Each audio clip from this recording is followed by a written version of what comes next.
Hello students, कैसे हो आप सब? Better, happy, healthy? Let us start today's topic.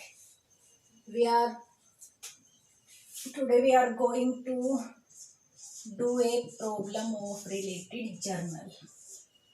ठीक है, तो जर्नल से रिलेटेड करेंगे. हमारे आज के दो पॉइंट्स हैं. फर्स्ट है आपका opening entry. First is opening entry and second हम करेंगे आज बैड डेट्स.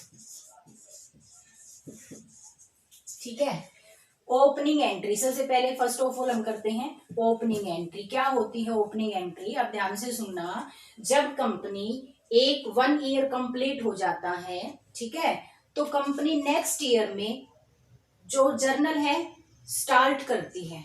ठीक है, नई बुक्स रखती है. हर साल की बुक्स अलग अलग होती हैं. तो जब भी नेक्स्ट ईयर स्टार्ट होगा तो कंपनी न्यू जर्नल रखेगी. अब न्यू जर्नल में सबसे पहले एंट्री होती है कि जो पिछले साल का बैलेंस है, जो क्लोजिंग बैलेंस है एसेट, लायबिलिटी, कैपिटल का, वो कैरिड फॉरवर्ड किया जाता है इन द नेक्स्ट ईयर. ठीक है, क्योंकि बिजनेस में मान लो हमारा 2018-19 में एसेट्स हैं 10 लाख की. ठीक है, 2018-19 में हमारी एसेट 10 लाख की हैं. तो अब ये बताइए, क्या हम इन्हें नेक्स्ट ईयर में लेके जाएंगे या नेक्स्ट ईयर में फिर से एसेट खरीदेंगे? नहीं, हम इन्हें नेक्स्ट ईयर में लेके जाएंगे. तो फिर रिकॉर्डिंग भी तो करेंगे ना. तो इसका मतलब एक ईयर का जो क्लोजिंग बैलेंस है, क्लोजिंग हम किसे बोल रहे हैं? क्लोजिंग बैलेंस क्या होता है? क्लोजिंग बैलेंस होता है जो भी बैलेंसेस हैं एसेट, लायबिलिटी और कैपिटल के at the end of the year. End of year, balances at the end of the year, उनको हम बोलते हैं क्लोजिंग बैलेंस. और क्लोजिंग बैलेंस कैरीड फॉरवर्ड किए जाते हैं. क्या किए जाते हैं? Carried forward. कैरीड फॉरवर्ड का मतलब है क्लोजिंग बैलेंस को नेक्स्ट ईयर में लेके जाना. ठीक है, इस वर्ड को हम क्या बोलते हैं? जब हम क्लोजिंग बैलेंस को नेक्स्ट ईयर में लेके जाएंगे, that is called carried forward. तो हम एसेट, लायबिलिटी और कैपिटल के क्लोजिंग बैलेंस को कैरीड फॉरवर्ड करेंगे इन द नेक्स्ट ईयर. ठीक है, तो जब हम नेक्स्ट ईयर जाएंगे तो नई अपनी जर्नल बनाएंगे. जर्नल में सबसे फर्स्ट एंट्री की जाएगी ओपनिंग एंट्री. सबसे पहले जब हम जर्नल स्टार्ट करेंगे तो स्टार्टिंग तो पिछले बैलेंस दिखाएंगे, उसके बाद ट्रांजैक्शन रिकॉर्ड करेंगे. ठीक है, तो क्योंकि ओपनिंग एंट्री फर्स्ट एंट्री होती है in journal in each year, in the beginning of the each year first entry होती है, इसलिए हम कहते हैं इसे ओपनिंग एंट्री. क्योंकि ये फर्स्ट की जाती है इन द जर्नल, इसलिए हम इसे क्या बोलते हैं? Opening entry. ठीक है, तो ओपनिंग एंट्री का मतलब क्या है कि पिछले साल के जो भी क्लोजिंग बैलेंस है, क्लोजिंग बैलेंस किसे कहते हैं? At the end of the year, उनको हम कैरीड फॉरवर्ड करते हैं, आगे लेके जाते हैं. और ये आगे लेके जाना हमारा जर्नल में फर्स्ट एंट्री होती है, इसलिए हम इसे क्या कहते हैं? Opening entry. अब ओपनिंग एंट्री में हमें 3 चीजें लेके जानी है. क्या क्या? एसेट्स, एसेट का क्लोजिंग बैलेंस, लायबिलिटी का क्लोजिंग बैलेंस एंड कैपिटल का क्लोजिंग बैलेंस.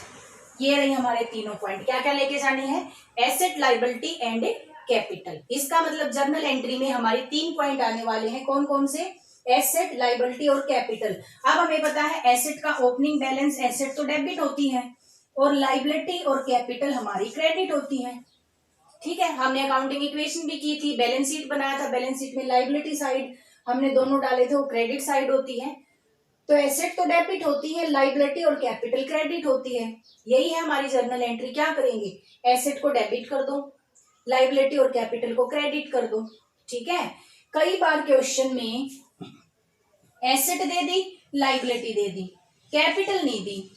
हमें तो कैपिटल निकालनी आती है क्योंकि हमें अकाउंटिंग इक्वेशन पता है. क्या है अकाउंटिंग इक्वेशन?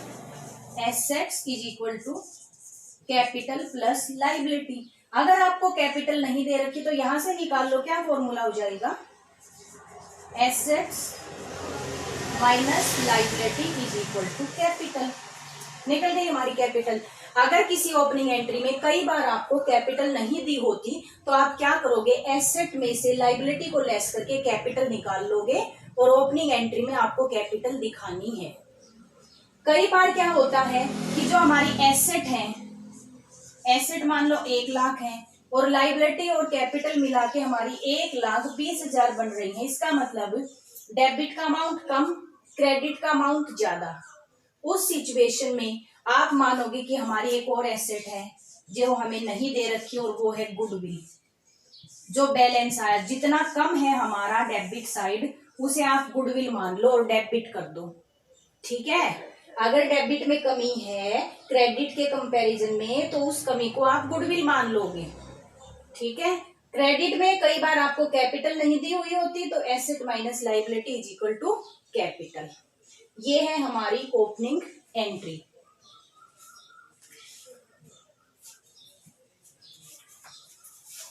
एंट्री देखते हैं कैसे करेंगे।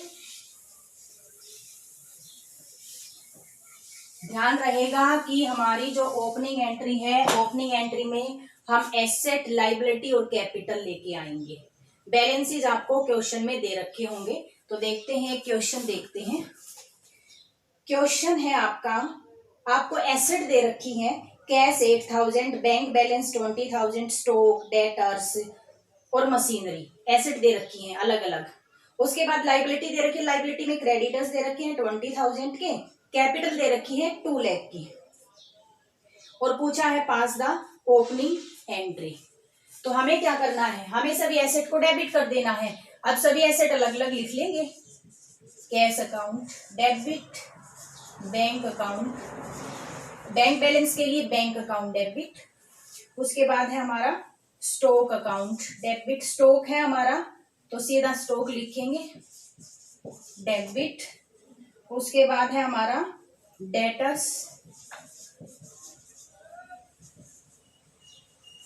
डेबिट। उसके बाद है हमारा मशीनरी एसेट है डेबिट। हमने क्या किया कि क्वेश्चन में जितनी भी हमें एसेट दे रखी हैं हमने उनको डेबिट कर दिया है। अब हम इनका अमाउंट लिखते हैं। कैश है हमारे पास 8,000, 20,000 बैंक, स्टॉक है 54,000, डेटर्स है हमारे 47,000, मशीनरी है हमारी 60,000। ये एसेट हो गई। अब आगे आपको लाइबिलिटी में क्रेडिटर्स दे रखे हैं, तो लाइबिलिटी ना लिख के सीधा क्रेडिटर्स लिखेंगे, टू क्रेडिटर्स। और ये है हमारे क्रेडिटर्स का अमाउंट 20,000। कैपिटल आपको दे रखी है, नहीं दे रखी होती तो हम निकाल भी लेते, लेकिन दे रखी है, लिख दो सीधा कैपिटल अकाउंट, और कैपिटल है 2 लाख। कैपिटल है 2 लाख। जो भी आपको क्वेश्चन में दे रखा है, फर्स्ट ऑफ ऑल आप उसको डेबिट, एसेट को डेबिट कर दो, लाइबिलिटी और कैपिटल को क्रेडिट कर दो। उसके बाद आपका काम है कि टोटल को चेक करना। आप फिर डेबिट वाले अमाउंट को ऐड करोगे, क्रेडिट वाले अमाउंट को ऐड करोगे, दोनों इक्वल होने चाहिए। ठीक है, तो अब हम ऐड करके देखते हैं कि क्या दोनों इक्वल हैं। डेबिट के अमाउंट को आप ऐड करोगे, क्रेडिट के अमाउंट को आप ऐड करोगे। ये आया आपका 2,20,000 क्रेडिट का, और जब डेबिट का करोगे तो भी डेबिट में आपको कमी आएगी और वो आएगी 31,000 की। डेबिट आपका लेस है कितने से, 31,000 से, लेकिन हमें तो एंट्री में इक्वल करना है अमाउंट। और अभी बताया था अगर डेबिट में अगर आपका कमी आ रही है तो उसे गुडविल ट्रीट करोगे, तो भाई हम मानेंगे कि हमारी एक एसेट है जिसका नाम है गुडविल। तो यहां लिखिए गुडविल डेबिट 31,000। यहां लिखेंगे बैलेंसिंग फिगर। बैलेंसिंग फिगर इसलिए लिखा मैंने ताकि हम जब एंट्री देखें तो हमें पता चल जाए कि गुडविल हमें दे नहीं रखी थी, हमें बैलेंसिंग फिगर निकाल के निकालनी है कि कितनी गुडविल है। क्वेश्चन में हमें नहीं दे रखी थी, तो बैलेंसिंग फिगर लिख दिया इसके ब्रैकेट में 31,000। अब debit amount is equal to credit amount. Narration हो जाएगी asset and liability brought forward. For assets and liability brought forward. ये था हमारा ओपनिंग एंट्री। ये है आपका ओपनिंग एंट्री। इजी सा टॉपिक है। साल जब भी हम हर साल अपनी नई जर्नल स्टार्ट करेंगे तो फर्स्ट ऑफ ऑल हम एसेट और लायबिलिटी कैपिटल को कैरिड फॉरवर्ड करेंगे और फर्स्टली हम ओपनिंग एंट्री करेंगे। उसके बाद हमारा ट्रांजैक्शन से रिलेटेड एंट्री स्टार्ट हो जाएंगे। उसके बाद है हमारा सेकंड पॉइंट है बैड डेब्ट्स। अब देखिए बैड डेब्ट्स क्या होते हैं। जो हमारे डेटर्स होते हैं, डेटर्स कौन होते हैं? जिनको संस्था ने क्रेडिट सेल की है। डेटर्स हमारे वो कस्टमर होते हैं जिनको क्रेडिट सेल की जाती है। अब क्रेडिट सेल का मतलब उधार सेल। हमने आज उनसे पैसा नहीं लिया लेकिन हमने उसको सेल कर दिया। तो फ्यूचर में ये जो कस्टमर है हमारे, जो डेटर्स हैं हमारे, ये हमें फ्यूचर में पैसा देंगे।